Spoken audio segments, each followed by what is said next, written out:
Você já ouviu falar da Batalha de Aniwa? Não.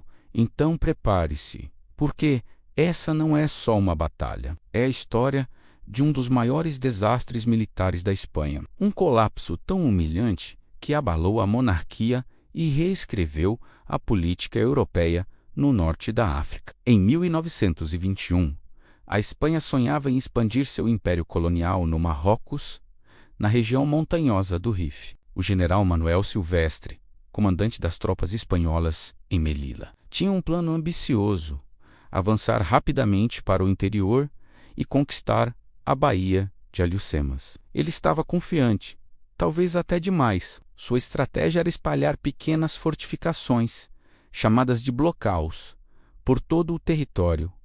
O problema: esses postos eram isolados, difíceis de abastecer e quase impossíveis de defender. Era como esticar um elástico fino demais, prestes a arrebentar. Silvestre subestimou completamente seu adversário. Ele via os guerreiros berberes da região, liderados pelo inteligente Abdômen el-Krim, como simples rebeldes que fugiriam ao primeiro sinal de um exército europeu moderno. Ele ignorou todos os avisos de que Abdômen el-Krim estava unindo as tribos e preparando uma resistência feroz. A arrogância e o excesso de confiança seriam os primeiros pregos no caixão do exército espanhol. Silvestre acreditava que a tecnologia e a disciplina europeias seriam suficientes, mas no terreno acidentado do Rif, o conhecimento local e a motivação eram armas muito mais poderosas. Ele estava prestes a aprender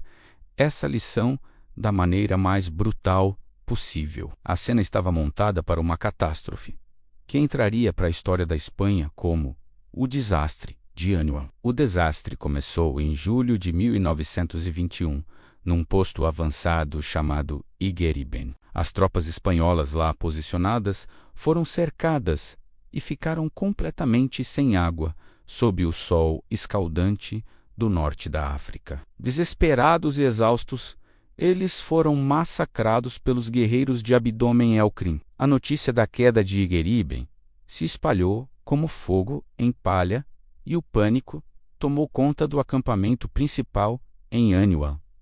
A moral desabou. Em 22 de julho, o general Silvestre, vendo que a situação era insustentável, ordenou uma retirada geral. Mas o que deveria ser um recuo organizado transformou-se numa fuga caótica e desesperada. As colunas de soldados espanhóis, em pânico, tentaram voltar pelo mesmo caminho que vieram. Foi aí que a armadilha se fechou. Os guerreiros rifenhos, que conheciam cada pedra e cada desfiladeiro daquele terreno, esperaram nos pontos estratégicos. Eles atacaram as colunas espanholas em pânico, que se tornaram alvos fáceis. O exército se desintegrou. Soldados largavam suas armas e corriam por suas vidas, apenas para serem caçados e mortos nas ravinas. No meio desse caos absoluto, o general Silvestre desapareceu. Seu corpo nunca foi encontrado oficialmente, mas acredita-se que ele tenha morrido ali, junto com seus homens, testemunhando o colapso total de seu plano e de seu exército. A retirada de Aniwa não foi uma manobra militar. Foi uma carnificina, uma debandada que selou o destino de milhares. A tragédia não terminou com a fuga de Aniwa. Os poucos sobreviventes, cerca de 3.000 soldados, conseguiram recuar até a guarnição de Monte Arruite, onde se entrincheiraram. Exaustos, feridos e sem esperança, eles foram cercados novamente. Após dias de cerco, os espanhóis receberam uma proposta. Se entregassem suas armas, suas vidas seriam poupadas. Desesperados, eles aceitaram.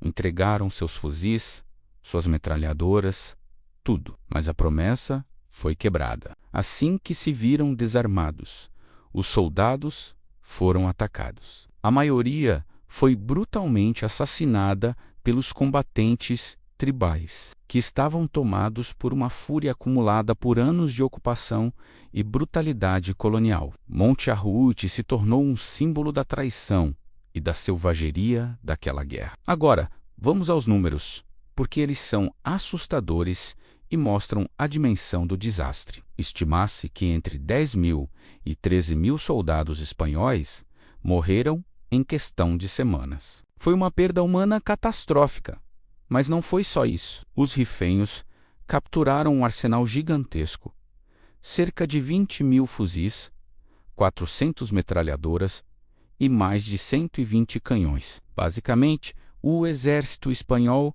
armou seus inimigos para os próximos anos de guerra. E o território, todo o avanço que a Espanha tinha feito na região nos últimos 12 anos, foi perdido em apenas 15 dias. Foi uma humilhação completa, um colapso total em todas as frentes, humana, material e estratégica. O choque na Espanha foi imenso. A sociedade não conseguia entender como uma potência europeia pôde sofrer uma derrota tão devastadora para tribos supostamente primitivas. O governo, pressionado, ordenou uma investigação completa. O homem encarregado dessa tarefa foi o general Juan Picasso, que, por uma curiosidade histórica, era tio do famoso pintor Pablo Picasso. Ele produziu um relatório detalhado, que ficou conhecido como Expediente Picasso. E o que ele descobriu foi explosivo. O relatório revelou um exército corroído por dentro, corrupção sistêmica, negligência grosseira dos comandantes, tropas mal treinadas e mal equipadas e, o mais grave de tudo, a interferência direta do próprio rei Afonso XIII nas decisões militares. O expediente Picasso era uma bomba relógio política. Ele expunha a podridão que chegava até o topo da monarquia e do exército. O relatório deveria ser debatido no parlamento espanhol, e as consequências poderiam derrubar o governo e até mesmo o rei. Mas isso nunca aconteceu. Antes que a verdade viesse totalmente à tona, em setembro de 1923, o general Primo de Rivera deu um golpe de Estado. Ele instaurou uma ditadura militar, dissolveu o parlamento e, convenientemente, enterrou o expediente Picasso. O objetivo era claro: abafar o escândalo, proteger a elite militar e, acima de tudo, salvar a coroa. A verdade sobre o desastre de Aniol foi sacrificada em nome da estabilidade do regime. O legado da Batalha de Aniol foi profundo e duradouro. Para o mundo, mostrou que um exército irregular, mas altamente motivado e com conhecimento do terreno, poderia sim derrotar uma potência colonial europeia. Foi uma lição que inspiraria movimentos de independência em outros lugares. Para a Espanha, a derrota gerou um profundo sentimento de trauma e vingança. Nos anos seguintes, o exército espanhol retaliou com uma brutalidade ainda maior, chegando a usar armas químicas, como gás mostarda, contra a população civil do Rif.